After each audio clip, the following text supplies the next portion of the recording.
ఆదికాండము 2వ అధ్యాయం. ఆకాశమును భూమియు వాటిలోనున్న సమస్త సమూహమును సంపూర్తి చేయబడెను. దేవుడు తాను చేసిన తన పని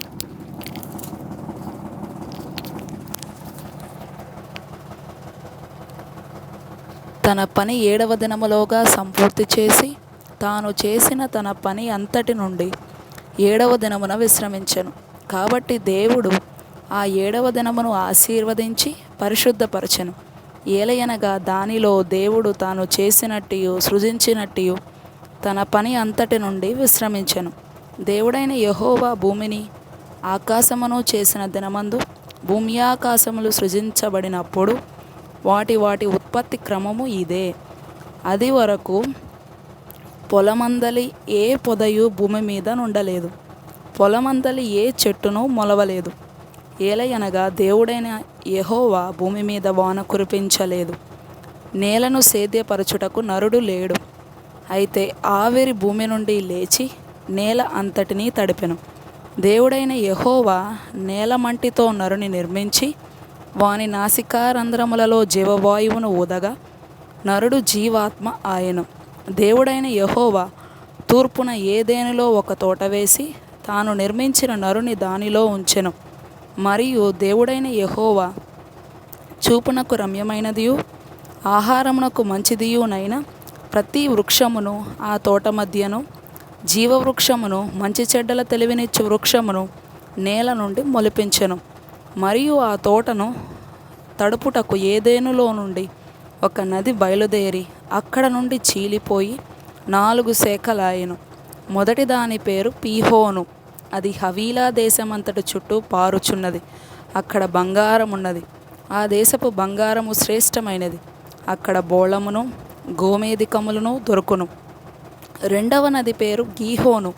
అది కూషు దేశమంతటి చుట్టూ పారుచున్నది. మూడవ నది పేరు హిద్దెకెలు. అది అషూరు తూర్పు వైపున పారుచున్నది. 4వ నది పేరు యూఫ్రటీసు. మరియు దేవుడైన యెహోవా నరుని తీసుకొని ఏదెను తోటను సేద్యపరచుటకును దాని కాచుటకును దానిలో ఉంచెను. మరియు దేవుడైన యెహోవా ఈ తోటలోనున్న ప్రతి వృక్ష ఫలములను నీవు నిరభ్యంతరముగా తినవచ్చును, అయితే మంచి చెడ్డల తెలివినిచ్చు వృక్ష ఫలములను తినకూడదు. నీవు వాటిని తిను దినమున నిశ్చయముగా చచ్చెదవని నరునికి ఆజ్ఞాపించెను. మరియు దేవుడైన యెహోవా నరుడు ఒంటరిగా నుండుట మంచిది కాదు, వానికి సాటి అయిన సహాయమును వాని కొరకు చేయుదుననుకొనెను. దేవుడైన యెహోవా ప్రతి భూజంతువును ప్రతి ఆకాశ పక్షిని నేల నుండి నిర్మించి ఆదాము వాటికి ఏ పేరు పెట్టునో చూచుటకు అతని యొద్దకు వాటిని రప్పించెను. జీవము గల ప్రతిదానికి ఆదాము ఏ పేరు పెట్టెనో ఆ పేరు దానికి కలిగెను. అప్పుడు ఆదాము సమస్త పశువులకును ఆకాశ పక్షులకును సమస్త భూజంతువులకును పేర్లు పెట్టెను. అయినను ఆదామునకు సాటి అయిన సహాయము అతనికి లేకపోయెను. అప్పుడు దేవుడైన యెహోవా ఆదామునకు గాఢనిద్ర కలుగజేసి అతడు నిద్రించినప్పుడు అతని ప్రక్కటెముకలలో ఒకదానిని తీసి ఆ చోటును మాంసముతో పూడ్చివేసెను. తరువాత దేవుడైన యెహోవా తాను ఆదాము నుండి తీసిన ప్రక్కటెముకను స్త్రీనిగా నిర్మించి ఆమెను ఆదాము నొద్దకు తీసుకొని వచ్చెను.